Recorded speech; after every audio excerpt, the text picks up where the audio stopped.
2004க்கும் 2009க்கும் நடுவுல கேரளா கர்நாடகா பார்டர்ல தொடர்ந்து பெண்கள் பஸ் ஸ்டாண்ட்ல இறந்த நிலைமையில கண்டுபிடிக்கப்பட்டாங்க. அவங்களை ஐடென்டிஃபை பண்ணக்கூடிய எந்த விஷயமும் இல்ல, எந்த விட்னஸும் இல்ல, ஜஸ்ட் பாடிஸ் தான் இருந்துச்சு. வாயில நுரத்தல்ன நிலைமையில பாடி கிடைச்சது. இது எல்லாத்தையுமே போலீஸ் சைலண்டா நோட் பண்ணி வச்சுக்கிட்டாங்க. லோக்கல் போலீஸ் ஒவ்வொரு கேஸையும் ஒவ்வொரு மாதிரி ட்ரீட் பண்ணாங்க. இது அன்நேச்சுரல் டெத், சூசைட்னு முடிவு பண்ணிட்டாங்க. அந்த ஒவ்வொரு பெண்களோட பாடியுமே அன்ஐடென்டிஃபை பர்சன் ரெஜிஸ்டர் பண்ணி ஒன்னு புதைச்சாங்க, இல்லனா எரிச்சாங்க. அந்த கேஸோட இன்வெஸ்டிகேஷன் அங்கேயே முடிஞ்சிருச்சு. ஒரு டசனுக்கும் மேற்பட்ட பாடிகள் இந்த மாதிரியான நிலைமையில கண்டுபிடிக்கப்பட்டிருக்கு. இவ்ளோ பெண்களோட பாடி கிடைச்சுமே யாருமே இந்த விஷயத்துல அலர்ட்டா இல்ல. அது எப்படி முடியும்? ஏன்னா இந்த பெண்கள் எல்லாருமே கம்ப்ளீட்லி டிஃபரெண்டான பிளேஸ்ல இருந்து வந்தவங்க. அங்க டிஃபரெண்டான போலீஸ் ஸ்டேஷன், டிஃபரெண்டான டிஸ்ட்ரிக்ட், டிஃபரெண்டான கேஸா இது மாறிச்சு. பார்டரை சுத்தி இந்த விஷயம் கண்டினியூஸா நடந்துமே யாருமே அதை கவனிக்கல. இதனாலதான் ஜஸ்ட் 6 வருஷத்துல 20 பெண்கள் இதே மாதிரி கண்டுபிடிக்கப்பட்டாங்க. பட் இந்த எல்லா டெத்ஸுக்குமே ஒரே ஒரு ஆள் தான் காரணமா இருந்தான். அவன் தான் சைனைட் மோகன். வீடியோக்குள்ள போறதுக்கு முன்னாடி இந்த மாதிரியான ட்ரூ கிரைம் கேசஸ்லாம் உங்களுக்கு பிடிக்கும்னா வீடியோவை லைக் பண்ணிட்டு சேனலை சப்ஸ்கிரைப் பண்ணி பெல் ஐக்கானை பிரஸ் பண்ணிக்கோங்க. ஏன்னா அப்பதான் இந்த மாதிரியான வீடியோஸ்லாம் உங்களுக்கு வரும். ஜனவரி 17, 2009 கர்நாடகாவில் இருக்கிற பரிமாருன்ற வில்லேஜை சேர்ந்த 22 வயசான பெண் அனிதா யார்கிட்டயுமே எங்க போறான்னு சொல்லாம வீட்டை விட்டு கிளம்பிடுறாங்க. அவங்க பிரதர் அவங்க கிட்ட கொடுத்த ஜுவல்லரி, அப்புறம் கொஞ்சம் கேஷ், கூடவே ஒரு எக்ஸ்பென்சிவான போனையும் அவங்களோட எல்லா ட்ரெஸ்ஸையுமே எடுத்துட்டு போயிருக்காங்க.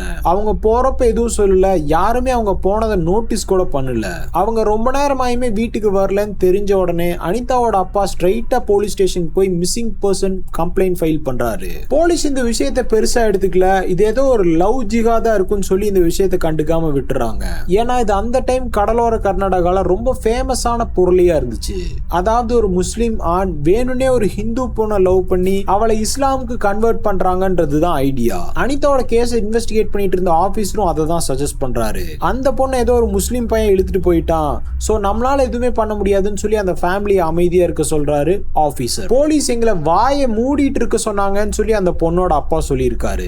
அப்ப அனிதாவோட அப்பா எங்களோட பொண்ணு வேற கம்யூனிட்டியில் இருக்கிற எந்த ஆட்கள் கூடயும் பேசினதை யாரும் பார்க்கலன்னு சொன்னப்போ அவங்க அதை கேட்க கூட தயாரா இல்ல. இந்த கேஸ்ல பிரஷர் அதிகமாகும் போது போலீஸ் எந்த ஆக்ஷனுமே எடுக்கலன்னா பயங்கரமான வயலன்ஸ் வெடிச்சிருமோன்னு ஒரு த்ரெட் இருந்துச்சு. சோ போலீஸ்க்கு தட்டி கழிக்கவே முடியாதுன்ற நிலைமை வந்தப்போ கம்யூனல் வயலன்ஸ் வெடிச்சிடக்கூடாதுன்றதுக்காக இந்த கேஸை ப்ராப்பரா இன்வெஸ்டிகேட் பண்ண ஸ்டார்ட் பண்றாங்க. அவங்க இன்வெஸ்டிகேஷன் பண்ணப்போ கண்டுபிடிச்ச விஷயங்கள் எல்லாத்தையுமே மாத்துச்சு. அனிதா மிஸ்ஸிங் ஆனதுக்கு அடுத்த நாள் ஜூன் 18, 2009 அப்போ 140 கிலோமீட்டர் தாண்டி ஹசான் பஸ் ஸ்டேஷன்ல வெட்டிங் சாரியோட பாத்ரூம்ல இருந்து ஒரு பொண்ணு இறந்த நிலைமையில கண்டுபிடிக்கப்பட்டாங்க. லோக்கல் போலீஸ் என்ன பண்ணிட்டாங்கன்னா அவங்க ஒரு அனாதான் முடிவு பண்ணி அவங்க நேச்சுரலா இறந்ததா ரெக்கார்ட் பண்ணி அவங்களை ஐடென்டிஃபை பண்ண எந்த விதமான அட்டெம்ப்ட்டுமே பண்ணாம அவங்கள புதைச்சிடுறாங்க. இந்த கேஸ் இன்வெஸ்டிகேஷன் பண்ணவங்களுக்கு கிட்டத்தட்ட 20 நாள் ஆச்சு அந்த புதைக்கப்பட்ட பெண்ணுக்கும் அனிதாவோட மிஸ்ஸிங் ரிப்போர்ட்டுக்கும் கனெக்ஷன் இருக்குன்னு கண்டுபிடிக்க. சோ கிட்டத்தட்ட 19 நாள் புதைக்கப்பட்ட அந்த பாடியை தோண்டி எடுத்து ஆட்டாப்சி பண்றாங்க. போஸ்ட்மார்ட்டம் ரிப்போர்ட் கிளியரா வந்துருச்சு. சைனைட் பாய்சனிங்னால தான் அந்த பொண்ணு இறந்திருக்கான்னு சொல்லி.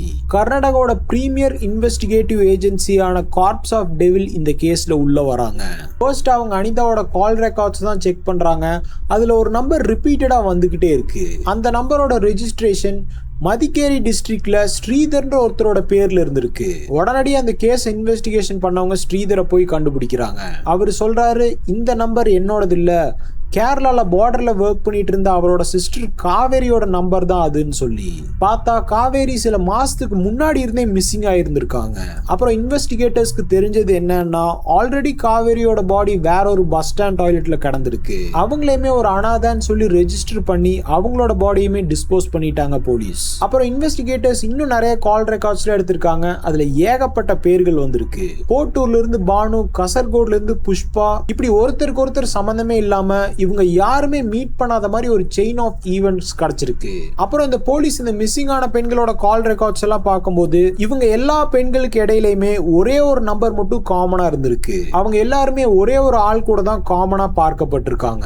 அந்த ஆள் ஒவ்வொரு தடவையும் வேற வேற நேம் யூஸ் பண்ணியிருக்கான், வேற வேற வேலை பண்ணதாவும் சொல்லி ஏமாத்தி இருக்கான். ஃபர்ஸ்ட் இன்வெஸ்டிகேட்டர்ஸ்க்கு இது ஏதோ ஒரு கடத்தல் கும்பல்னு சொல்லி தோணி இருக்கு. ஏன்னா ஏதோ ஒரு தனி ஆள் இவ்வளவு பெரிய விஷயத்த பண்ணிருக்கவே முடியாதுன்னு சொல்லி அவங்க நினைச்சாங்க.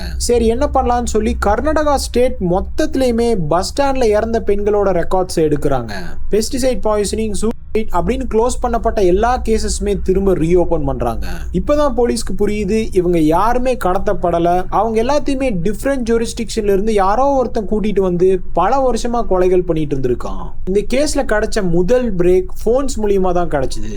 அனிதாவை கொன்னதுக்கு அப்புறம் அந்த போன்ல இருக்கிற சிம்மை தூக்கி போட்டு அந்த போனை ஒரு குழந்தைக்கு கிஃப்ட் பண்ணியிருக்கான். அந்த பையன் அவனோட சொந்த சிம் அந்த போன்ல போட்டு யூஸ் பண்ண ஆரம்பிச்சிட்டான். பட் அப்ப அந்த பையனுக்கு தெரியல இந்த போனுக்கு பின்னாடி இருக்கிற ஒரு ஹாரர் ஸ்டோரி என்னன்னு சொல்லி. ஓவர் கான்பிடென்டான அந்த ஆளு அந்த டைம்ல அந்த போனை அழிக்காம இந்த பையன்கிட்ட கொடுத்ததுனால போலீஸ் இந்த போனை ட்ராக் பண்ணி அந்த பையன் கிட்ட போய் சேர்றாங்க. அப்ப அந்த பையன் சொல்றான் இந்த போனை என்னோட மாமா மோகன் தான் கொடுத்தாருன்னு சொல்லி. போலீஸ் ஸ்ட்ரைட்டா மோகனோட வீட்டுல போய் டீப்பா சர்ச் பண்றாங்க. அங்க கிட்டத்தட்ட 8 சைனைட் டேப்லெட்ஸ், 4 போன்ஸ், அனிதாவோட ஜுவல்லரி, அப்புறம் ஃபேக்கான கவர்மெண்ட் சீல்ஸ் இது எல்லாமே கிடைச்சிருக்கு. இந்த கவர்மெண்ட் சீலை தான் மோகன் யூஸ் பண்ணி தன்னை ஒரு கவர்மெண்ட் ஆபீசர் மாதிரி இந்த பெண்கள் கிட்ட எல்லாம் காமிச்சுக்கிட்டான். சரி, கவர்மெண்ட்ல இருந்து வந்த பர்சன் சொல்லி தான் இவன் கூட வந்த எல்லா பெண்களுமே இவனை ட்ரஸ்ட் பண்ணியிருக்காங்க. அவனை வெளியே கொண்டு வந்து அரெஸ்ட் பண்றதுக்கு ஒரு வழி தேவைப்பட்டது. அது சுமித்ரான்ற பெண்ணால தான் நடந்துச்சு. அனிதா மிஸ்ஸிங் ஆகிறதுக்கு கொஞ்ச நாள் முன்னாடி தான் ஒரு கவர்மெண்ட் பஸ்ல சுமித்ரா அனிதாவை ஒரு ஆள் கூட பார்த்திருக்காங்க. சுமித்ராக்கு மோகன் குமார முன்னாடியே தெரியும். சில வருஷத்துக்கு முன்னாடி நான் ஒரு கவர்மெண்ட் ஆபீசர்னு சொல்லி என்ன மேரேஜ் பண்ணிக்கிறீங்களான்னு சொல்லி அவங்களை அப்ரோச் பண்ணிருக்கான் இவன். அவங்க அந்த ப்ரப்போசலை வேணான்னு சொல்லிடுறாங்க. போலீஸ் அவங்கள கால் பண்ணி ஒரு மீட்டிங் அரேஞ்ச் பண்ண சொன்னாங்க. அவங்களும் அதுக்கு ஒத்துக்கிட்டாங்க. அக்டோபர் 21, 2009 அப்போ கர்நாடகால ஒரு பஸ் ஸ்டாப்ல கரெக்டா போலீஸ் வெயிட் பண்ணிட்டு இருந்த பாயிண்ட்டுக்கு மோகன் வரான். மோகனை உடனடியா அரெஸ்ட் பண்ணி கஸ்டடியில் எடுத்துறாங்க. இன்ட்ரோகேஷன் ரூம்குள்ள போனனே ஒத்துக்கிறான். கர்நாடகா கேரளா பார்டர்ல கிட்டத்தட்ட 20 பெண்களை கொண்டு இருக்கேன்னு சொல்லி. அப்புறம் இன்வெஸ்டிகேட்டர்ஸ் ஒவ்வொரு பொண்ணை பத்தின டீடைலுமே கிளியரா கேக்குறாங்க. இவனுமே கொஞ்சம் கூட கூச்சப்படாம எல்லா டீடைலுமே காமன் கம்போஸ்டா சொல்லியிருக்கான். பட் யார் இந்த ஆளு? எப்படி 20 தடவை மாட்டிக்காம இந்த ஆள் கிரைம் பண்ணான்? மோகன் குமார் 1963 தக்ஷிண கர்நாடகால பிறந்திருக்கான். அவங்களோட அம்மா வீட்டு வேலை பார்த்துதான் இவனை வளர்த்திருக்காங்க. இவன் கூட சேர்த்து மொத்தமா 7 பேர் பிறந்திருக்காங்க அவங்களோட ஃபேமிலியில. சோ 7 பேரையுமே வீட்டு வேலை செஞ்சு தனியாலாம் வளர்த்திருக்காங்க அவங்களோட அம்மா. பட் எப்படியோ மோகன் டிகிரி எல்லாம் முடிச்சு ஒரு ஸ்கூல்ல பிஇ டீச்சரா ஒர்க் பண்ணிட்டு இருந்திருக்கான்.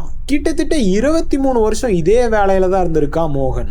மோகன் அரெஸ்ட் ஆன டைம்ல மோகனுக்கு 46 வயசு ஆயிருந்துச்சு. அவனுக்கு ஆல்ரெடி 3 கல்யாணம் ஆயிருந்துச்சு. ஒரு நைட் ஒரு பொண்டாட்டி வீட்லயும் இன்னொரு நைட் இன்னொரு பொண்டாட்டி வீட்லயும் தங்கிட்டு இருந்திருக்கான். மோகனோட ஃபர்ஸ்ட் கிரைம் 2003ல தான் ஆரம்பிச்சிருக்கு.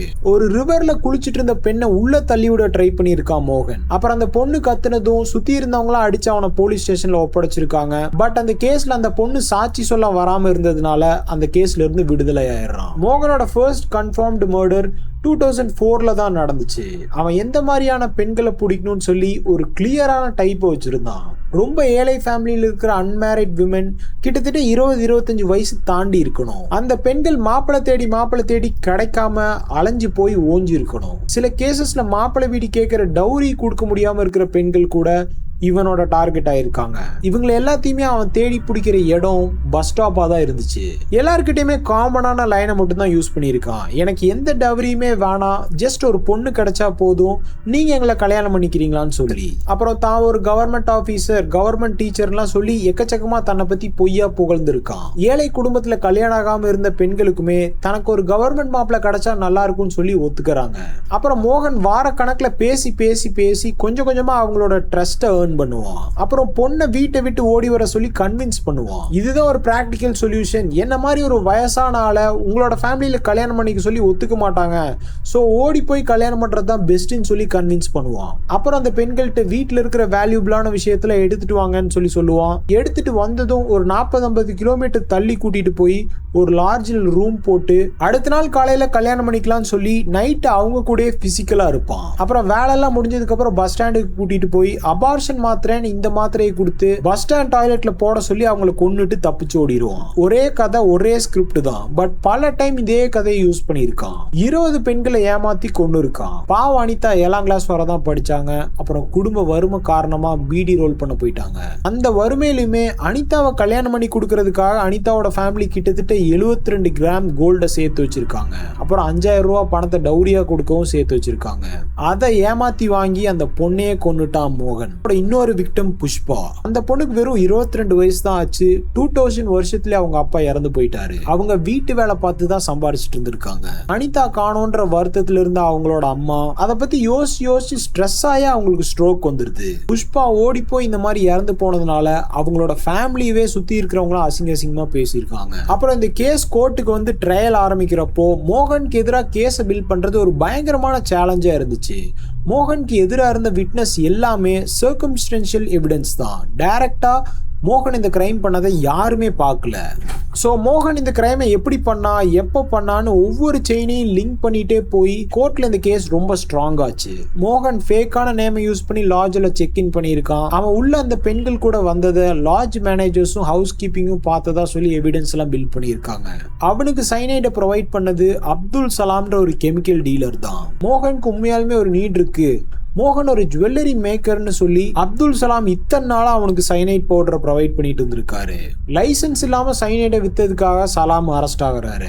பட் இவ்வளோ விஷயங்கள் இருந்துமே இந்த கேஸ் கோர்ட்டுக்கு போகும்போது கொஞ்சம் வீக் ஆயிருச்சு. ஆனா மோகன் பண்ண இந்த கிரைம்ஸ்ல ஒரே ஒரு பெண் மட்டும் தப்பிச்சாங்க. மோகன் அவங்க கிட்டயுமே எக்ஸாக்டா இந்த மெத்தட் தான் யூஸ் பண்ணியிருக்கான். ஒரு லாட்ஜில் ரூம் போட்டு பிசிக்கலா இருந்துட்டு அடுத்த நாள் பஸ் ஸ்டேஷன் கூட்டு போய் மாத்திரை கொடுத்துருக்கான். பட் அவங்க அந்த மாத்திரையை முழுங்காம லைட்டா நக்கி பார்த்துருக்காங்க. நக்குனதுலேயே அவங்க அந்த இடத்துல மயக்கம் போட்டு விழுந்திருக்காங்க.